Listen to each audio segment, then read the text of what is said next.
Since 6 o'clock, investigators with Florida Fish and Wildlife say they've got a few suspects in that apparent hit-and-run boating crash. We've been following this for you since it happened on the Intercoastal Waterway near Vilano Beach early Sunday. The crash caused one boater to lose his leg. Channel 4's Scott Johnson joins us live now. He spoke with one of the men who helped in the rescue and is also going through 911 calls made following the crash. Scott. In addition to that, Marion, just the last little bit, I sat down with one of the men who was on the boat and went in the water. He was not as seriously wounded, or not really wounded that badly at all, but his friend lost his leg. He frankly, at the time, wasn't even sure that any of the other three had survived. Fortunately, luckily, they all did. My leg was messed up. Richard's head was bleeding. Logan's leg was gone. I mean, other than a couple of bruises and some scrapes, I can't complain. I'm just thankful to be alive and had some good angels, and there was definitely, we have a good fishing community out there that was looking after us. And a lot of people did try and help after this boat went in the water. Investigators say a different boat came by, hit them in the dark, and now no arrests have been made yet, but the investigation is continuing.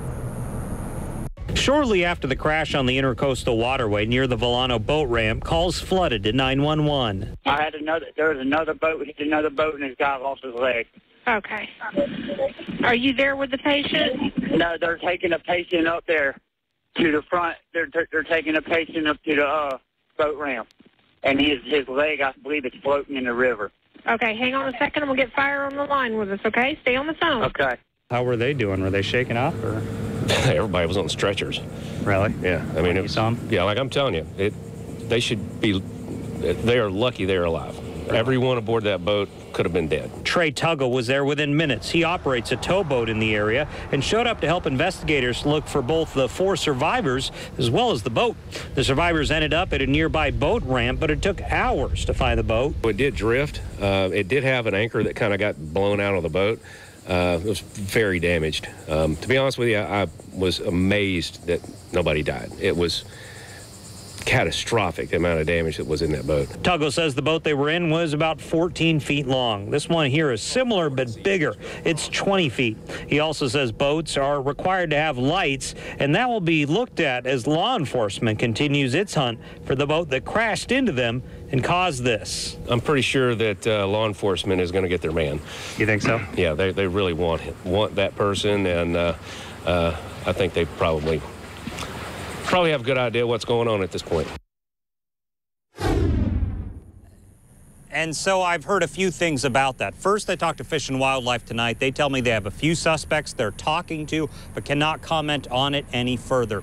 In talking to the people who were on the boat, some are telling me that, yeah, they have found the person who was steering that other boat, and investigators have talked to them, but they don't know anything more than that. That's everything I've been able to uncover so far on this. So we're waiting to see if there are any charges filed. Also heard about the man who lost his leg. I'm told he's stabilized in the hospital. Will be in the hospital another 5 to 7 days, but in good spirits. We're live in St. Johns County. Scott Johnson, Channel 4, the local station.